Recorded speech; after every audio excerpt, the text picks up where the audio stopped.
오늘부터 로마서의 말씀을 함께 나누려고 합니다.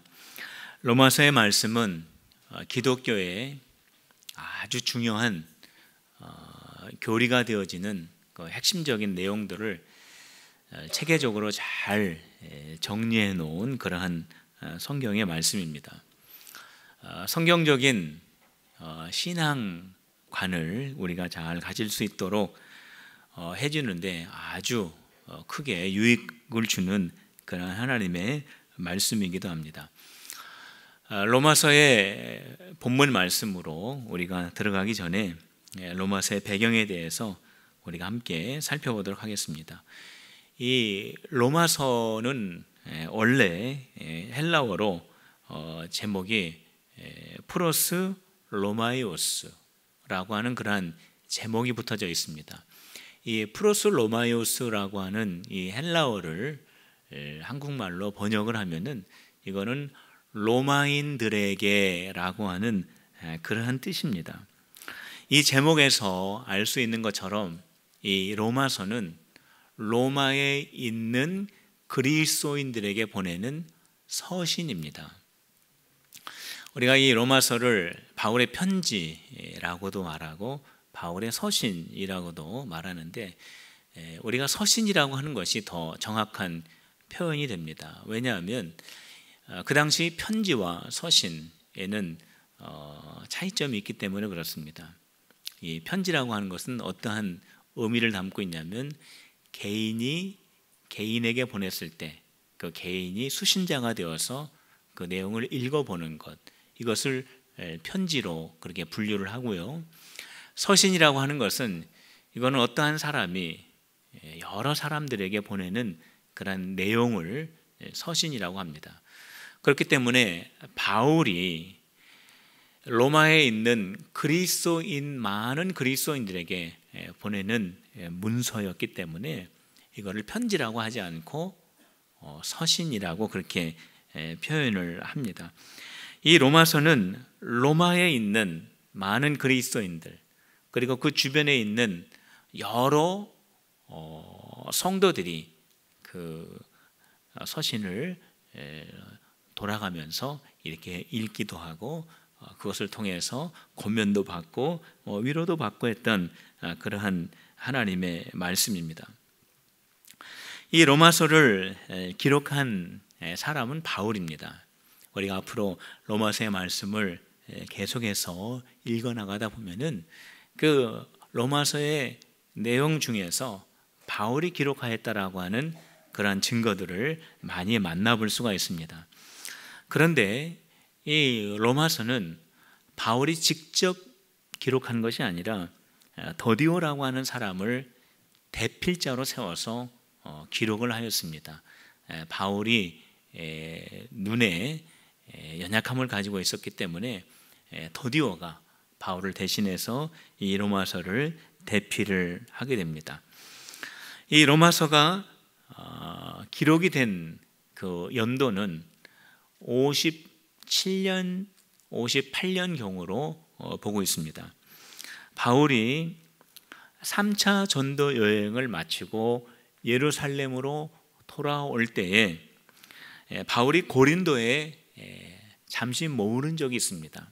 3개월가량 고린도에 머무른 적이 있었는데 그 고린도에 머물러 있는 동안 로마에 있는 성도들을 생각하면서 이 서신을 기록하게 되는데 그때가 57년, 58년경으로 그렇게 생각을 합니다. 로마서가 기록이 된 그 목적이 있습니다. 대표적인 목적이 있는데 그 첫 번째 목적은 바울이 로마를 방문하기 전에 로마에 있는 성도들에게 먼저 기독교의 근본적인 교리를 먼저 전달하기자 원하는 그러한 목적이 있었고요. 두 번째 목적은 로마의 교회에 있는 유대인과 이방인들 사이에 갈등을 해소하려고 하는 그러한 목적이 있었습니다. 이 로마에 있는 교회들, 이 공동체들은 사도들에 의해서 세워진 교회들이 아닙니다. 이 로마 지역에 전쟁으로 인해서 아니면 여러 가지 다른 이유들 때문에 로마로 모여든 유대인들, 이방인들이 예수님을 믿게 되고 거기에서 함께 모여 교회를 이루게 됩니다.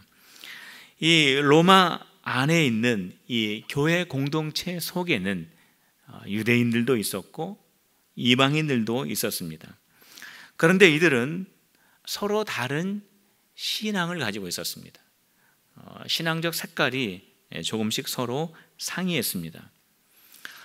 예수님을 믿은 유대인들의 마음속에는 오직 믿음으로만 구원을 얻는다라고 하는 것이 마음에 차지를 않았습니다.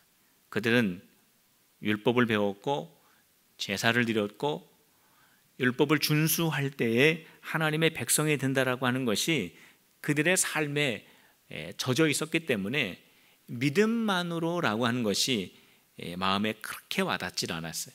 그래서 늘 율법에 마음이 가 있는 그런 상태였습니다. 또 이방인들은 예수 그리스도를 영접하여 그리스도인이 되기는 하였지만은 그들이 머물러 있었던 이방 풍습에 늘 매여 있어서 그 풍습을 완전히 버리지 못하고 때로는 죄를 짓고 성경에서 그 많은 그러한 일들을 범할 때가 있었습니다. 그래서 그러한 그 유대인들과 이방인들의 그러한 상이한 신앙적 갈등을 해소하고자 바울은 구원 얻는 것은 오직 믿음으로만 구원을 얻을 수 있고 구원 얻은 하나님의 백성들은 썩어져가는 옛 구습을 다 벗어버리고 새로운 하나님의 백성으로 살아가야 한다라고 하는 것을 전하면서 이러한 신앙적 갈등을 해소하려고 했던 것입니다. 그리고 세 번째 목적, 중요한 목적 가운데 하나는 그 당시에 기독교인들이 로마의 정복 아래에 놓여 있었기 때문에 그 세상적인 조직 속에서 살아가는 그리스도인들이 깊은 고민에 빠져 있게 됩니다. 이러한 정치적인 그 아래에서 우리 그리스도인들은 과연 어떠한 모습으로 살아가야 할 것인가 라고 하는 질문에 답하면서 로마서가 기록이 됩니다. 이것이 로마서의 간단한 배경이고요. 이 배경을 우리가 마음속에 잘 간직하면서 본문의 말씀으로 함께 들어가 보도록 하겠습니다. 이 로마서를 시작하면서 바울은 자기 자신을 소개합니다. 우리 1절 말씀을 한번 같이 읽어봅시다. 로마서 1장 1절입니다. 시작. 예수 그리스도의 종 바울은 사도로 부르심을 받아 하나님의 복음을 위하여 택정함을 입었으니. 바울은 자기 자신을 소개하면서 두 가지 표현을 사용합니다. 첫 번째 표현은 종이라고 하는 표현입니다. 이 종은 다른 말로 말하면 노예입니다. 그 당시의 노예는 정말 인격적인 그런 대우를 받지를 못했습니다. 그 당시의 종, 그 당시의 노예는 주인의 소유물이었어요. 그래서 주인이 명령하면은 그 명령하는 대로 그대로 복종해야 하는, 완전히 복종해야 하는 그러한 것이 바로 노예였고 종이었습니다. 바울이 자기 자신을 종이라고 소개합니다. 로마서를 시작하면서 나는 종이다, 그리스도의 종이다 라고 그렇게 소개를 합니다. 바울이 자기 자신을 그리스도의 종이라고 소개하고 있는 그 이유는 나는 예수님을 나의 주인으로 섬기는 사람이고 예수님께서 나에게 감동을 주시고 말씀을 주시면은 나는 거기에 완전하게 복종하려고 하는 사람이다라고 하는 그런 신앙의 고백이 그 안에 담겨져 있는 것입니다. 나는 그리스도의 종이다. 이것은 바울의 신앙의 고백과도 같은 겁니다. 사랑하는 성도 여러분, 바울과 같이 저와 여러분들도 나는 주님의 종입니다 라고 고백할 수 있는 그런 신앙의 고백을 소유하는 우리 필그림의 성도들이 다 되시기를 주님의 이름으로 축원합니다. 예수님이 나의 주인이시고 예수님이 나에게 말씀하시면은 나는 그 말씀에 온전하게 순종하기를 원합니다라고 하는 그러한 신앙의 고백이 우리 모두의 고백이 되어야 합니다. 사도 바울은 자기 자신을 소개하면서 두 번째 표현으로 사도라고 했습니다.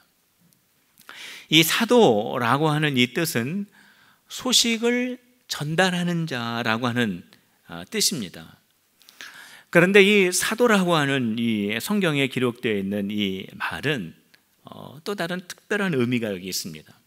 그것은 예수님의 12 제자를 사도라고 합니다. 예수님께서 제자로 불러준 사람, 그래서 예수님과 함께 사역하고 예수님께 인정받아 사역의 현장으로 파송받은 바로 그 제자들을 사도라고 말을 합니다. 그런데 바울은 예수님께 부름을 받은 그런 12명의 제자가 아니지요. 그리고 바울은 예수님과 함께 사역한 경험도 없음에도 불구하고 사도 바울은 나는 사도다, 그리스도의 사도다라고 그렇게 강조를 합니다. 왜냐하면 사도 바울이 내가 그리스도의 사도라고 강조할 때마다 사도 바울이 간증하고 있는 것이 있습니다. 그것이 바로 뭐냐면 나는 부활하신 예수님을 만났다. 나는 죽음의 권세를 이기시고 나를 찾아오신 그 부활의 주님을 내가 분명하게 만났기 때문에 나도 사도다. 우리 주님이 나에게 사역을 맡겨주셨기 때문에 나도 주님의 사도다라고 그렇게 당당하게 그렇게 선포를 하고 소개를 합니다. 사도 바울은 자기 자신을 예수의 종, 복음의 사도라고 그렇게 표현을 하고 있는 것입니다. 사랑하는 성도 여러분, 저와 여러분들도 사람들 앞에서 나는 그리스도의 종이며 나는 그리스도의 말씀에 온전하게 순종하는 그리스도인이며 나는 주의 말씀에 온전하게 그 말씀대로 살아가기를 애쓰는 주님의 제자라고 고백할 수 있고 소개할 수 있는 우리 필그림의 성도들이 다 되시기를 주님의 이름으로 축복합니다. 우리 한번 따라해 봅시다. 나는 주님의 종입니다. 나는 주님의 말씀에 온전하게 순종하는 그리스도인입니다. 할렐루야. 우리 필그림교회가 바로 그러한 교회가 되어야 합니다. 우리 필그림교회는 주님을 주인으로 섬기는 교회입니다. 우리 필그림교회는 하나님의 말씀에 완전히 복종하기를 원하는 교회입니다 라고 소개할 수 있어야 합니다. 우리 모두가 바울처럼 우리는 주님의 종이라고 고백할 수 있는 우리 모든 성도들이 되시기를 다시 한번 주님의 이름으로 축원합니다. 두 번째, 바울은 이제 복음에 대해서 설명을 합니다. 성도 여러분, 복음이 무엇일까요? 우리는 복음에 대해서 많이 들었습니다. 우리는 복음에 대해서 증거하기도 했습니다. 우리는 복음에 대해서 공부도 많이 했습니다. 그런데 오늘 본문 말씀을 보면 바울은 복음에 대해서 아주 명료하고 정확하고 아주 간결하게 정의를 내리고 있습니다. 복음이 무엇이냐면 복음은 곧 예수님이다 라고 그렇게 정의를 내렸어요. 한번 따라해 보십시다. 복음은 예수님입니다.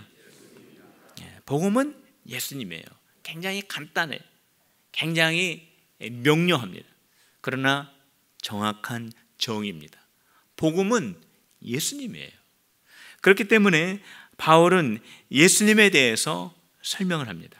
첫 번째, 예수님은 어떠한 분이냐면은 다윗의 혈통에서 나신 분이다 라고 그렇게 기록을 합니다. 3절 말씀입니다. 우리 3절 말씀 다시 같이 읽어봅시다. 시작. 그의 아들에 관하여 말하면 육신으로는 다윗의 혈통에서 나셨고, 이렇게 되어 있습니다. 우리 예수님이 다윗의 후손이라는 뜻입니다. 마태복음 1장 17절에 보면은 이란 말씀이 있어요. 그런즉 모든 대수가 아브라함부터 다윗 때까지 14대요. 다윗부터 바벨론으로 사로잡혀 갈 때까지 14대요. 바벨론으로 사로잡혀 간 후부터 그리스도 때까지 14대라 이렇게 기록이 되어 있어요. 그러니까 이 마태복음에 기록되어 있는 족보를 보면은 예수님께서 다윗 왕, 유대인의 두 번째 왕인 다윗 왕의 혈통이라고 하는 것을 우리가 분명히 알 수 있습니다. 이 마태복음에 소개되어 있는 이 예수님의 이 족보가 우리들에게 무엇을 말해주고 있습니까? 여러 가지 의미들이 있지만 한 가지를 우리가 이야기한다면 예수님은 신화적인 인물이 아니라는 겁니다. 우리 예수님은 실제적으로 역사적으로 존재하였던 인물이라고 하는 것을 우리에게 말씀해 주고 있습니다. 하나님은 우리 예수님을 어떠한 순간에 어떠한 장소에 갑자기 나타나게 하실 수도 있는 능력을 가지고 계신 분입니다. 그러나 우리 하나님께서는 역사를 통해서 이스라엘이라고 하는 나라를 통해서 그리고 구약에 있는 많은 사건과 신약으로 넘어오는 많은 일들을 통해서 사람들을 통해서 예수 그리스도를 이 땅에 태어나게 하셨습니다. 이것은 무엇을 말해주고 있냐면 우리 하나님께서 하시는 이 일은 물론 어느 순간에 어떠한 특정한 장소에서 하나님의 능력이 나타나기도 하지만 하나님께서는 역사를 통해서 나라들을 통해서 많은 사람들을 통해서 우리가 겪고 있는 많은 사건들을 통해서 하나님의 일을 이루어 가시는 분이라는 것을 우리가 여기에서 깨닫게 되는 겁니다. 그렇기 때문에 우리들이 어떠한 사건을 만나고 우리가 어떠한 사람을 만나고 우리가 어떠한 처지와 환경 속에 있을 때 그 속에는 반드시 전능하신 하나님의 섭리하심이 있음을 깨닫는 성도들이 되시기를 주님의 이름으로 축원합니다.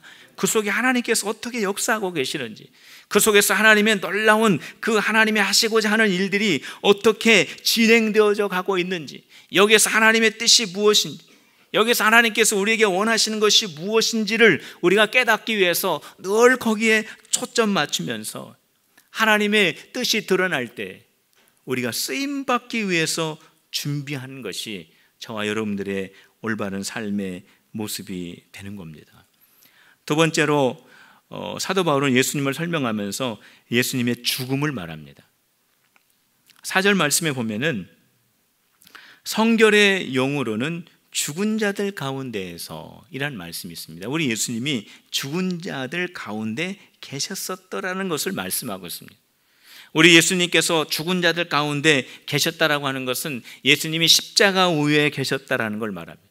예수님께서 십자가 위에서 죽으시고 예수님이 무덤에 머물러 계신 그 사건을 말합니다.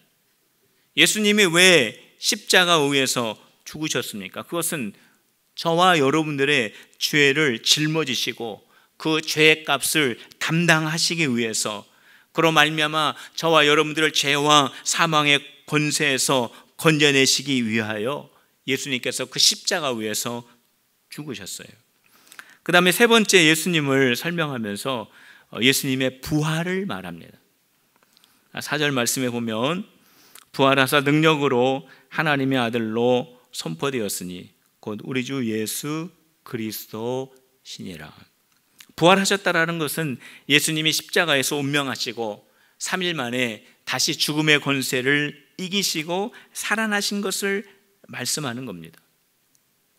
이처럼 바울은 예수님을 소개하면서 십자가의 죽음, 죽음에서 다시 살아나신 이 부활, 십자가의 죽음과 부활 이 두 가지를 강조하고 있습니다. 이러한 점에서 복음의 핵심이 뭐냐면 예수님의 십자가입니다. 그리고 예수님의 부활이 복음의 핵심입니다. 예수님이 나를 위해서 십자가에서 죽으심으로 말미암아 우리의 죄가 완전히 용서되었고, 예수님이 다시 부활하심으로 말미암아 우리가 예수님의 부활에 함께 동참하게 되어 영원한 생명을 소유하게 될 수 있다라고 하는 이것이 바로 복음이라는 거예요. 이것이 바로 기쁜 소식이라고 하는 것입니다. 예수님의 십자가, 예수님의 부활, 이것이 성경에 기록되어 있는 이야기로만 이해하는 것이 아니라 예수님의 십자가는 나를 위한 십자가요, 예수님의 부활에 내가 참여하게 된다라고 하는 것을 깨닫고 믿음으로 고백하는 우리 성도들이 다 되시기를 주님의 이름으로 축원합니다. 세 번째로 바울은 자기 자신의 사역에 대해서 소개를 합니다. 5절 말씀을 우리 함께 다 같이 읽어봅시다. 5절 말씀입니다. 시작.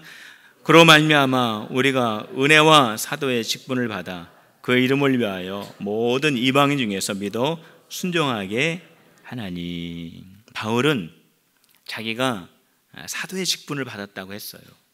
그런데 이 사도의 이 직분은 어디에서 온 것이냐면 내가 공부해서 얻은 것도 아니고 이걸 내가 어떠한 사람들에게서 얻은 것도 아니라 이거는 예수님으로부터 얻은 것이다 라고 그렇게 분명하게 말합니다. 내가 지금 가지고 있는 이 직분은 예수님이 나에게 주신 것이다 라고 그렇게 분명하게 소개를 하고 있습니다. 그런데 이 5절 말씀을 보면은 바울은 자기에게 주어져 있는 이 사도의 직분을 은혜의 직분이라고 그렇게 소개를 하고 자기 자신의 직분을 그렇게 이해를 합니다. 나에게 주어져 있는 이 사도의 직분이 은혜의 직분이라는 거예요. 왜 사도 바울이 자기가 갖고 있는 이 직분을 은혜의 직분이라고 하였을까요? 사도 바울이 어떠한 사람입니까? 사도 바울은 유대교를 철저하게 지키는 사람이었습니다. 유대교에 대해서 많이 공부한 사람이었습니다. 그렇기 때문에 유대교의 입장에서 보면은 기독교는 사교 집단입니다. 유대교의 입장에서 보면은 믿음으로만 구원을 얻는다라고 하는 그 교리는 너무나 미련한 교리일 수밖에 없었던 것입니다. 유대교를 신봉하였던 바울에게 있어서 이 기독교는 유대인들을 혼란케 하는 사교 집단이고 그렇기 때문에 마땅히 사라져야 할 것이라고 생각을 했기 때문에 바울은 기독교인들을 핍박하고 교회를 정죄하고 예수 믿는 사람들을 가두어서 핍박하는데 앞장섰던 사람이 바로 사도 바울이었습니다. 그런데 바로 그러한 사도 바울에게 예수님이 찾아오셨어요. 예수님이 그러한 사도 바울을 만나 주셨습니다. 그리고 예수님이 바울을 만나시면서 바울에게 책망하시고 바울에게 저주하시고 바울에게 벌을 내리신 것이 아닙니다. 부활하신 예수님이 그러한 바울을 만나셔서 처음으로 하신 말씀이 어떠한 말씀이냐면 바울아, 그때 당시는 사울이었죠. 너는 왜 나를 핍박하느냐라고 질문을 하셨습니다. 바울아, 너는 왜 성도들을 핍박하냐고 예수님이 질문을 하셨습니다.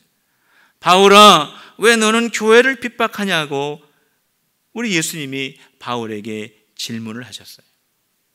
그렇기 때문에 내가 너에게 벌을 내리고 그렇기 때문에 내가 너에게 저주하고 그런 말씀을 하신 것이 아니라 우리 예수님은 그러한 바울을 그렇게 불러주시고 그러한 바울에게 질문하면서 바울에게 너는 앞으로 이 복음을 이방인들에게 전하는 전도자가 될 것이다 라고 하면서 사도의 직분을 바울에게 주신 것입니다. 바울은 교회를 핍박했습니다. 바울은 성도들을 해방했습니다. 바울은 예수님을 거부했어요.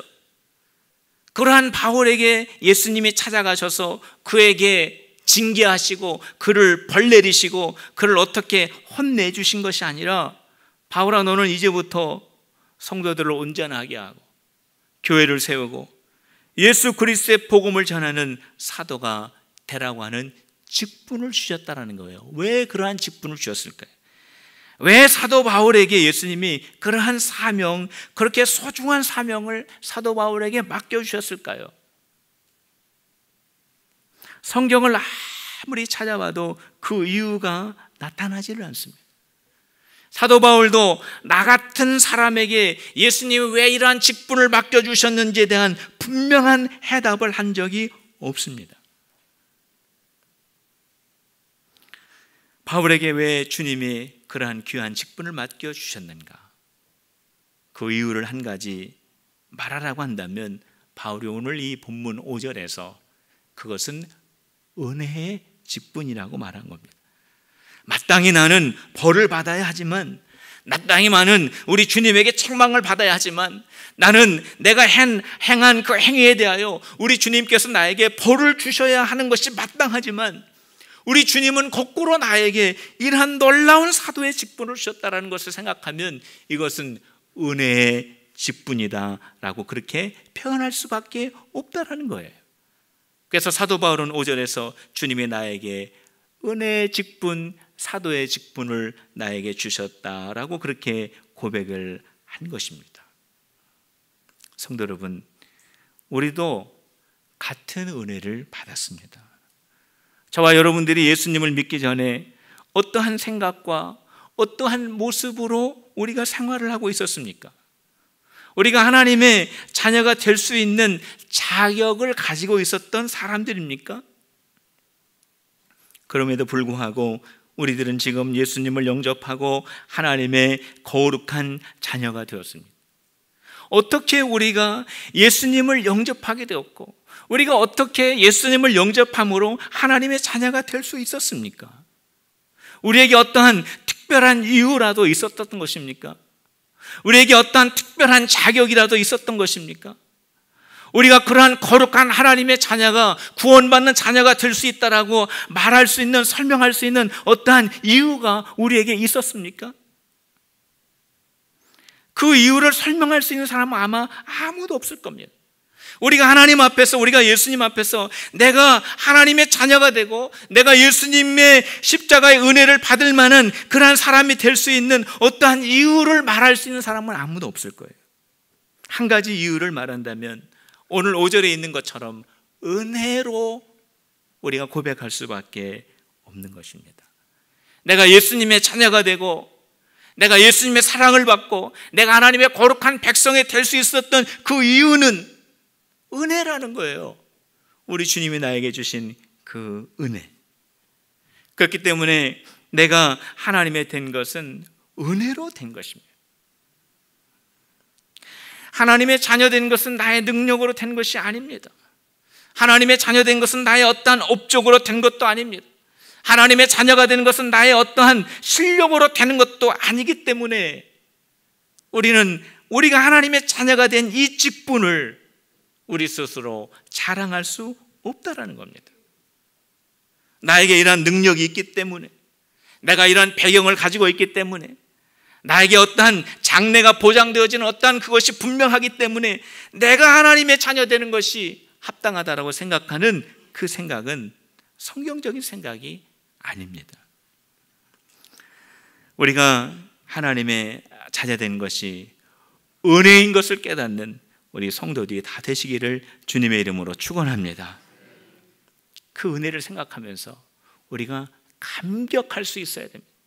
그 은혜를 생각하면서 정말 감사해야 됩니다. 하나님이 나에게 주신 그 은혜를 생각하면서 정말 부끄럽게 생각해야 합니다.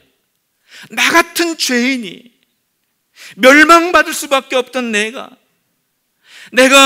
진리가 뭔지 죄가 뭔지 알지 못하고 분별 없이 살아가던 내가 하나님의 자녀가 되었다. 나를 위해서 예수님이 십자가에 달리시고 그 피로 말미암아 하나님이 나를 거룩한 자녀 삼아주셨던 이 사실 앞에서 부끄러워할 수 있는 마음이 있어야 합니다. 정말 나를 자녀 삼아주신 이 은혜에 감격하면서 한편으로는 부끄러워하는 그런 마음이 우리 안에 있습니까? 성도 여러분, 이 은혜에 감격하는, 이 은혜에 감사하는 그 마음이 마르지 않는 우리 성도들이 다 되시기를 주님의 이름으로 축복합니다. 우리는 여기에서 중요한 원리 하나를 발견하게 됩니다. 그것은 은혜와 사역이 함께 간다는 것입니다. 무슨 말씀이냐면 은혜를 받고 사역을 하는 것입니다. 바울은 예수님으로 말미암는 은혜를 받고 은혜를 경험하고 전도자의 사명을 감당했습니다. 만일 사도 바울에게 예수님으로 말미암은 은혜의 경험이 없었다면 전도에 대한 사역도 불가능했을 것입니다. 우리도 역시 마찬가지.